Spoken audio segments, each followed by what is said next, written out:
Hey everyone, and welcome back. Before you watch this walkthrough, make sure that you pause the video and try the problem yourself. Even a partial attempt will make the explanation that much more useful. These videos are meant to support your problem-solving process, not replace it. Across a lot of my practice problems, I highlight different aspects of how to approach, break down, and reason through problems. So you're going to get the best benefit by watching multiple walkthroughs rather than treating any single one of my videos as a template that you can copy. With that, let's get started. This video's practice problem is the word counter. We're going to read a text file named input.txt and count how many words it contains. We will then print the total word count out.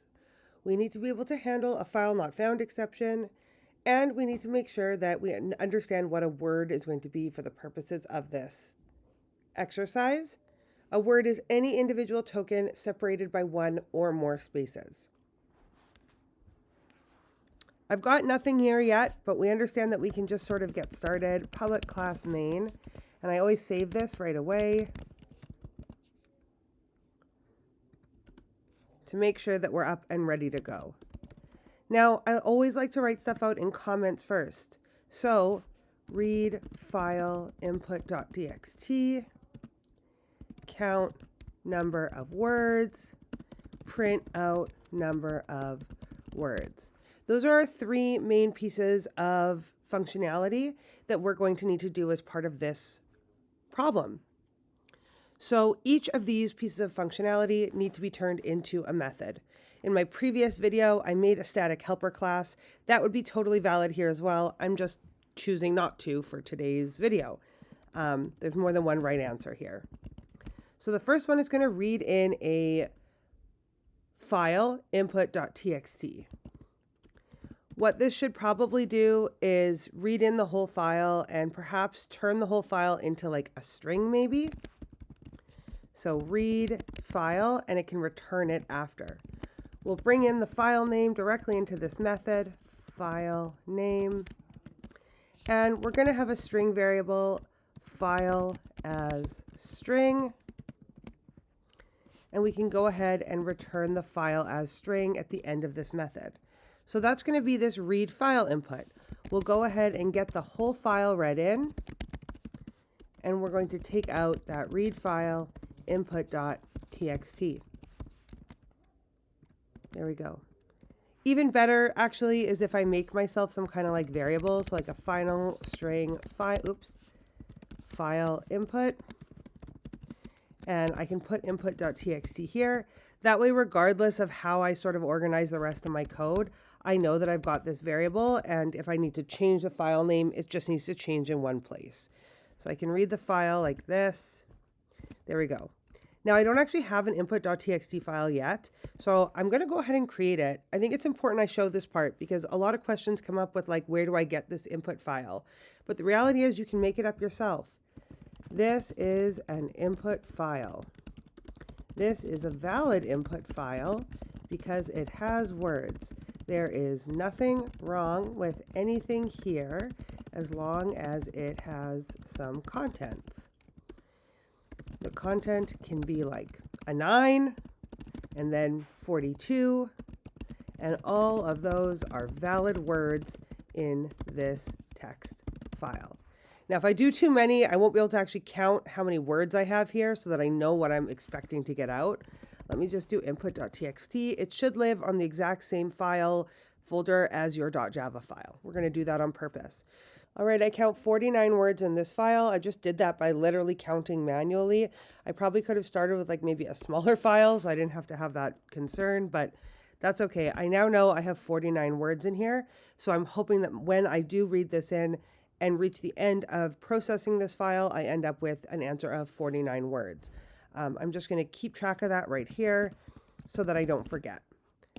So the first thing I can do is I can actually do this whole file read in and then print out my whole file, make sure that I got, exactly what I'm expecting. So let's start with reading in our file. In order to read in our file, we can use a couple different tools to do this. You can use a buffered reader and file reader together, or you can use scanner and files. You have lots of different options here. Now, For now, I'm just going to show it with scanner, but I may show a buffered reader option at another point in time as well. Import java.util.scanner. I'm also going to need to import the java.io.file class. I think that's where that lives. We'll find out in a minute. And I'll need to import a FileNotFoundException that I know can come up.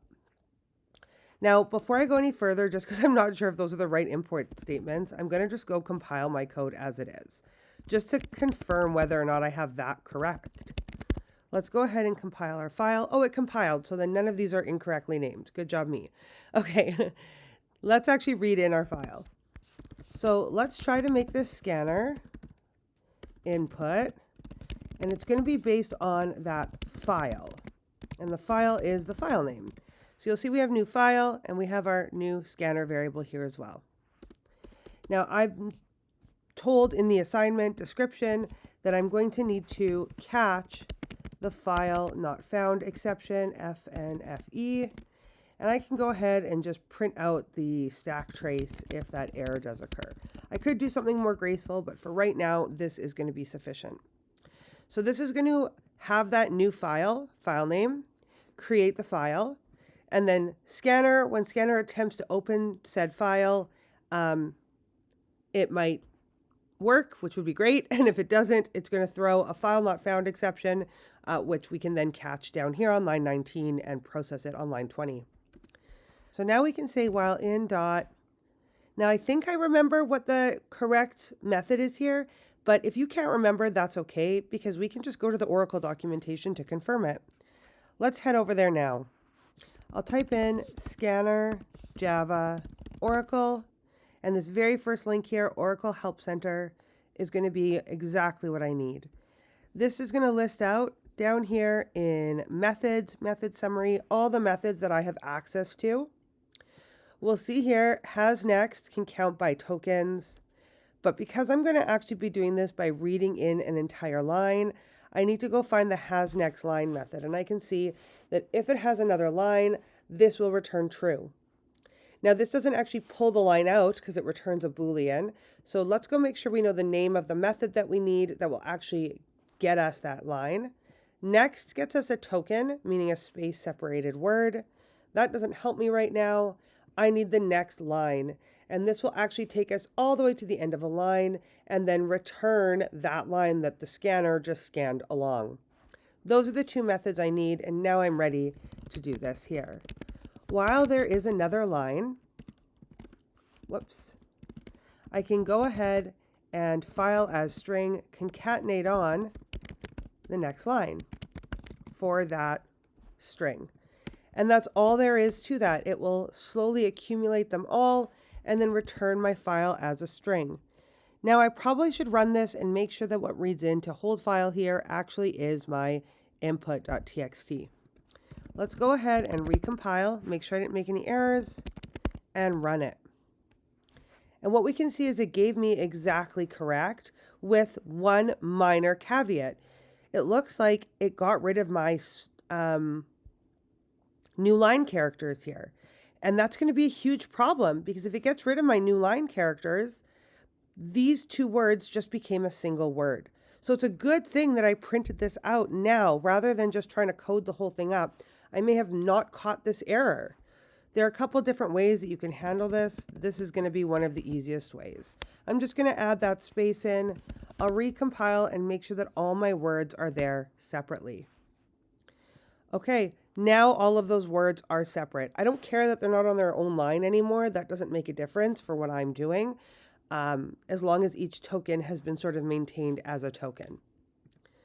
The next thing we need to do is count the number of words. Again, this whole problem could have been solved in one main method. I am breaking it up excessively on purpose.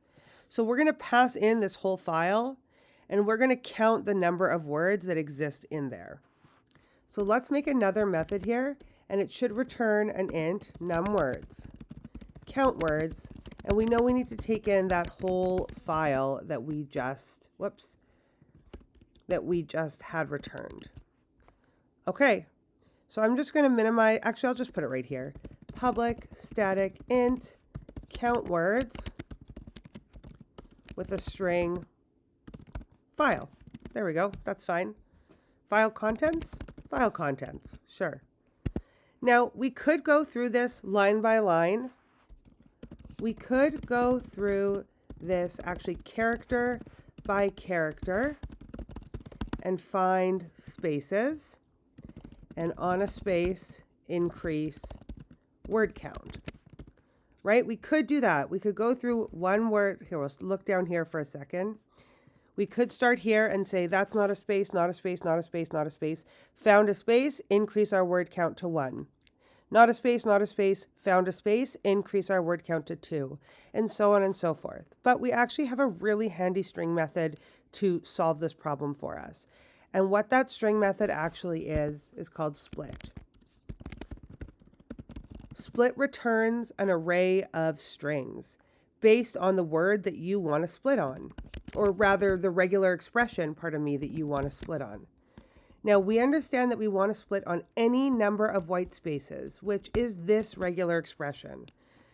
These are escape characters. S plus means any number of white spaces. This is going to be the most common regular expression you'll see in this class.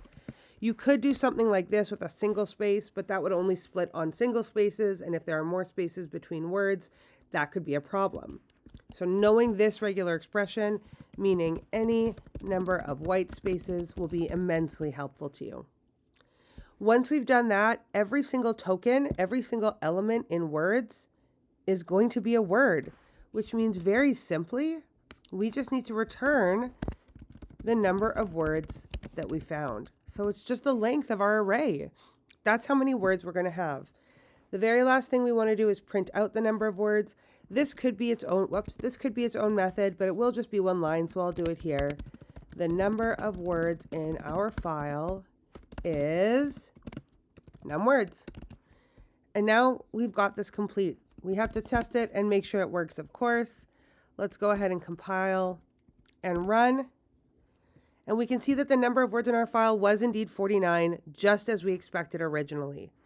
Now again, we can do some testing here. We can change this file around. This file has only one line filled with a bunch of spaces. I'd expect 1, 2, 3, 4, 5, 6, 7. I'd expect it to return 7. Oh, I actually didn't need to recompile my code. I didn't change my code. I only changed my text file, but whatever. We can see it had no problem figuring out that the words in our file was the number of 7. We could split this up over a few lines and make sure we're still going to get the exact same output. We're still getting the same output, pardon me. We can see that there's some interesting spacing around that, but it didn't count anything that it shouldn't have. This is just because of the extra spaces that may have been left behind in there, but that's okay. It didn't affect our bottom line. We can also save an empty file and make sure that this returns 0, which it does. And that's all there is. We've solved this problem. We definitely could have solved it in a less verbose manner, but it is sometimes quite nice to break our problem out into like these 3 steps and then take those steps each one step deeper as well. There's nothing wrong with this solution if this is, what you came up with as well. That's it. And now we've solved this problem. Now remember, you won't find my solution posted alongside this video. If you watch the walkthrough without first attempting the problem, stop here, close my solution, and try to write it yourself now. Post-walkthrough practice still counts. If you have questions about this problem or suggestions for future practice videos, please be sure to leave them in the comment section below. Thanks everyone, and I'll see you next time. Bye.